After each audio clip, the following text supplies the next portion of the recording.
मैं पिछले 2-3 दिन से काउंट कर रहा था, क्योंकि काफ़ी सारे बच्चों ने रिस्पॉन्ड किया है कि कौन कौन से कॉलेजेस मिले हैं। करीब 1800 से 1900 बच्चे हैं जिनको एनआईटी और ट्रिपल आईटी मिले हैं, जो ऑब्वियसली मेरे वीडियोस वगैरह देखते हैं। And there are around 700 to 750 student जिनको आईआईटीज़ मिले हुए हैं, which is a very good news. थोड़ा खुशी भी होती है। I thought I will share with you also, क्योंकि काफ़ी सारे बच्चे हैं जिनको थोड़ा सा गाइडेंस मिल जाता है, तो they also feel happy. Plus there are other students also, करीब 1000 बच्चे ऐसे भी हैं जिनको बाकी अच्छे अच्छे कॉलेजेस मिले हैं, which are government funded technical institutes, और कुछ प्राइवेट कॉलेजेस में भी गए, जैसे थापर, बिट्स प्लानी वगैरह में, triple IT Hyderabad, triple IT Delhi, DTU, NSIT, ऐसे ऐसे कॉलेजेस आए हुए हैं। क्योंकि मैंने लिस्ट मांगी थी बच्चों से कि किस किस कॉलेज में आपका एडमिशन हुआ है। अगर अभी तक आपने वो नहीं भेजा है मेरे को किस किस कॉलेज में आपका एडमिशन हुआ है, तो आप अपना अपना भेज दो कि कौन कौन सा कॉलेज आपको अलॉट हुआ है, सो दैट एक तो मेरे को भी खुशी हो जाती है कि यार बच्चों को कॉलेज मिल रहे हैं, तो विच इज़ अ गुड न्यूज़। दूसरा ये भी है कि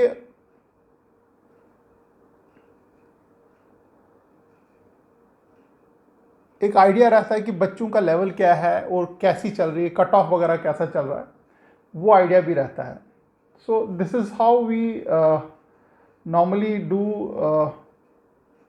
डेटा कलेक्शन, और कोई सोर्स तो है नहीं हमारे पास डेटा कलेक्शन का। तो आज का जो वीडियो है, क्योंकि काफ़ी बच्चे जो सीसैप में बैठ रहे हैं तो अभी भी कंफ्यूज हैं कहीं पे कि यार हम एलिजिबल हैं कि नहीं है, हमारी एलिजिबिलिटी क्राइटेरिया है कि नहीं है, तो उसके ऊपर ये वीडियो है। तो आज थोड़ा सा उसके ऊपर ज्ञान डालते हैं कि एलिजिबिलिटी क्राइटेरिया है कि नहीं है आपका, कौन कौन से वो चीज़ें हैं जिससे आपको लोग पता लगा कि एलिजिबिलिटी है कि नहीं है।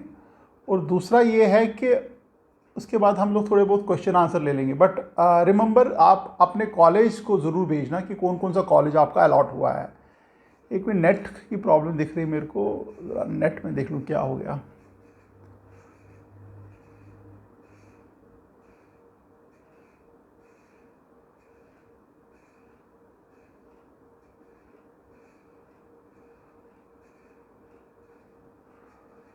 कभी कभी नेट काम करना बंद कर देता है, दैट इज़ अ प्रॉब्लम आ गया है।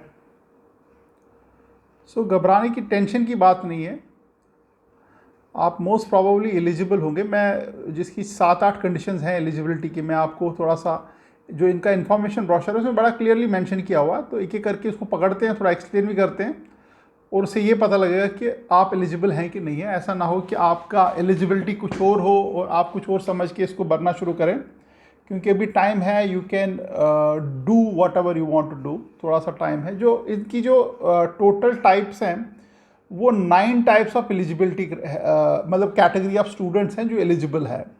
जो पहला स्टूडेंट है, that is candidate who did not register in JoSAA. अगर आपके जोसा में रजिस्ट्रेशन नहीं भी हुआ है, कोई बात नहीं, but you are eligible as per eligibility criteria. यानी कि जो जोसा का जो एलिजिबिलिटी क्राइटेरिया थे, 12th के मार्क्स, पीसीएम, बाकी सारी चीज़ें जितने भी थी वहाँ पे, आपका कैटेगरी सर्टिफिकेट, जनरल कैटेगरी वगैरह जो भी था, अगर उसमें आप एलिजिबल हैं तो you are eligible here, even if आप जोसा में आपने फॉर्म सबमिट नहीं किया, जोसा के कोई भी राउंड आपने अटेंड नहीं किया। टाइप नंबर 2 जो है वो है candidates who have participated in JoSAA but have not allotted any seat. यानी कि आपने जोसा में सारे राउंड कर लिए बट आपको सीट ही नहीं मिली, तो आप भी एलिजिबल हैं। ऐसा नहीं कि आपको सीट नहीं मिली आप सीसैप राउंड में नहीं जा सकते हो, आप जा सकते हो, आप आराम से जा सकते हो कि अगर आपको सीट नहीं मिली है जोसा में। टाइप 3 जो है वो है candidate who have participated in JoSAA and have been allotted seat but cancel due to non payment of seat acceptance fees. में आपको सीट मिली थी जोसा में बट वो कैंसिल हो गई क्योंकि आपने सीट एक्सेप्टेंस फी ही नहीं दी थी। हो सकता है भूल गए हो, या हो सकता है लिंक ना चला हो, या हो सकता है आप पेमेंट दे रहे थे बट वो मतलब टेक्निकल प्रॉब्लम आ रही थी, पॉसिबल है, तब भी आप कर सकते हो। टाइप 4 जो है candidate who have exercise the exit option during जोसा। यानी कि वहाँ पे आपने एग्जिट कर दिया, मतलब आप उस प्रोसेस से बाहर आ गए विदाउट सीट, मतलब एग्जिट मीन्स कि आपको सीट चाहिए नहीं थी तो आप एग्जिट कर लिया, तो आप भी एलिजिबल हो। प्रैक्टिकली अगर आपने जोसा नहीं अटेंड किया तब भी आप एलिजिबल हो, अगर आप जोसा के बीच में एग्जिट कर गए तब भी आप एलिजिबल हो। टाइप 5 जो है वो है candidate who have participated in JoSAA and have been allotted seat in any IIT and later. आपको जोसा में पार्टिसिपेट किया और आपको कोई आईआईटी की सीट मिल गई है, उसमें 3 कंडीशन है। Their seat has been cancelled after document verification, यानी कि आपको सीट मिली थी बट वो सीट कैंसिल हो गई आईआईटी सिस्टम में, और क्योंकि आपको डॉक्यूमेंट वेरिफिकेशन में आप कैंसिल हो गई सीट, या फिर withdrawal from their allotted seat, या आपने विड्रॉ कर दिया, उस जो सीट मिली थी उसे विड्रॉ कर लिया, और have taken admission therein and they have taken admission, या आपने एडमिशन वहाँ ले लिया है, तब भी आप एलिजिबल हो। नंबर टाइप 6 जो है candidate who have participated in JoSAA and has been allotted seat in NIT system and have already secured admission, यानी कि आपको एनआईटी प्लस सिस्टम में, यानी कि एनआईटी ट्रिपल आईटी और गवर्नमेंट फंडेड टेक्निकल इंस्टीट्यूट में आपको सीट मिल गई है, सिक्योर हो गई है सीट। यानी सिक्योर का मतलब होता है as the allotment institute by the paying the acceptance fee and partial admission fee आपने दे ली है, दोनों फीस आपने दे ली है, आपके पास सीट है इस वक्त, तब भी आप एलिजिबल हो इसमें पार्टिसिपेट करने के लिए। टाइप 7 जो है, ये इन्फॉर्मेशन ब्रोशर से पढ़ रहा हूँ मैं, कुछ अपना नहीं बोल रहा हूँ। अगर आपको कोई कन्फ्यूजन है तो सीसैप के जो इन्फॉर्मेशन ब्रोशर उसमें चले जाओ आप। बाकी आप सब्सक्राइब जरूर करना और अपने अपने कॉलेज बताते रहो, जो जो कॉलेज आपको अलॉट हुए हैं, जो मिले हैं, उसको कॉलेज को बता दो, सो दैट मैं काउंटिंग चालू रखूँ अपने कि कितने बच्चे कहाँ कहाँ जा रहे हैं। और कल को कोई उस कॉलेज के बारे में पूछना हो या वीडियो बनाना हो या कुछ करना हो तो आपको कांटेक्ट किया जा सकता है। May be you can also participate in the video, आप भी वीडियो में पार्टिसिपेट कर सकते हो, या आप इंफॉर्मेशन प्रोवाइड कर सकते हो मेरे कॉलेज की, which is a good thing. Type 7 जो है candidate who have participated in JoSAA have been allotted seats in NIT system and later they have withdrawn from the seater, यानी कि आपको सीट मिली थी बट आपने विड्रॉ कर लिया यहाँ से, जी मेरे को वो सीट चाहिए नहीं, विड्रॉ कर लिया उसको। Type 8 candidate who have participated in JoSAA and have been allotted seat in NIT system but later seat has been cancelled, यानी कि आपको सीट अलॉटमेंट हो गई थी बट वो कैंसिल हो गई आफ्टर डॉक्यूमेंट वेरिफिकेशन, यानी कि आपका डॉक्यूमेंट जब वेरिफिकेशन हुआ तो कैंसिल हो गई, हो सकता है डॉक्यूमेंट में कोई प्रॉब्लम हो। And have not been allotted any seat in any of the subsequent round, यानी उसके बाद मान लीजिए पहले राउंड में आपको कोई सीट मिली, आपने डॉक्यूमेंट वेरिफिकेशन के लिए गए और डॉक्यूमेंट वेरिफिकेशन में आपको सीट कैंसिल कर दी, जो भी रीज़न हो, मतलब फॉल्टी डॉक्यूमेंट हो या कुछ गलत इंटरप्रिटेशन है कैटेगरी की, वो कुछ भी हो सकता है, तो आपको उसके सब्सिक्वेंट जो राउंड्स हुए उसमें कोई सीट नहीं मिली तो भी आप कर सकते हो। मतलब आपको अलॉट हुई थी, कैंसिल हो गई, फिर आगे किसी राउंड में सीट नहीं मिली, फिर भी आप कर सकते हो।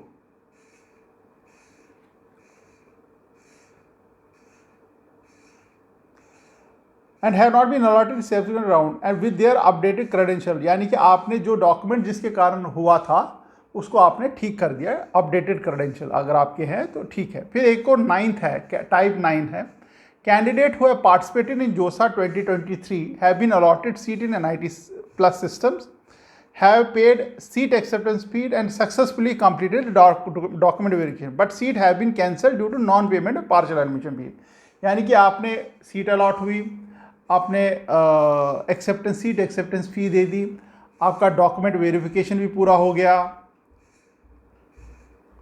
उसके बाद आपको सीट कैंसिल हो गई क्योंकि आपका non payment of partial admission फी जो देनी थी वो नहीं दिया आपने, तब भी आप इसमें पार्टिसिपेट सीसैप में कर सकते हो।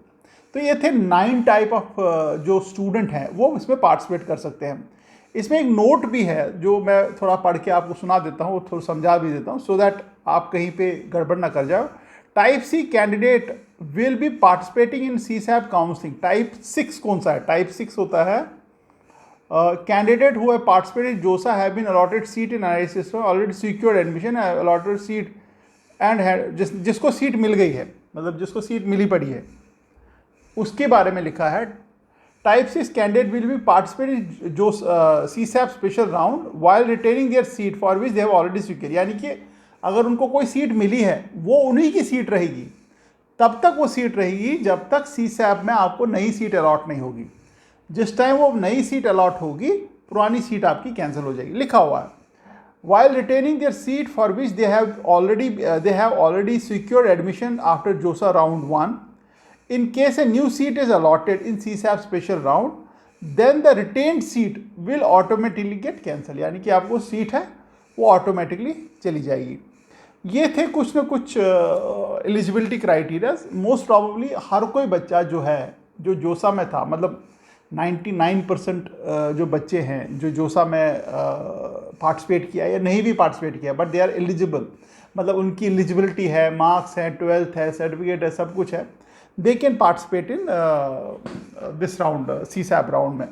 कोई चैलेंज नहीं है, जैसे जोसा में आपने किया था वैसा ही है, इसमें और कुछ ज़्यादा ऊट पटांग चीज़ें नहीं हैं. बाकी रहा आप अपने अपने कॉलेज भेजो, हो सकता है उन कॉलेज पे कुछ ना कुछ वीडियो बन जाए, जितने सारे ज़्यादा ज़्यादा कॉलेज पता लगेंगे.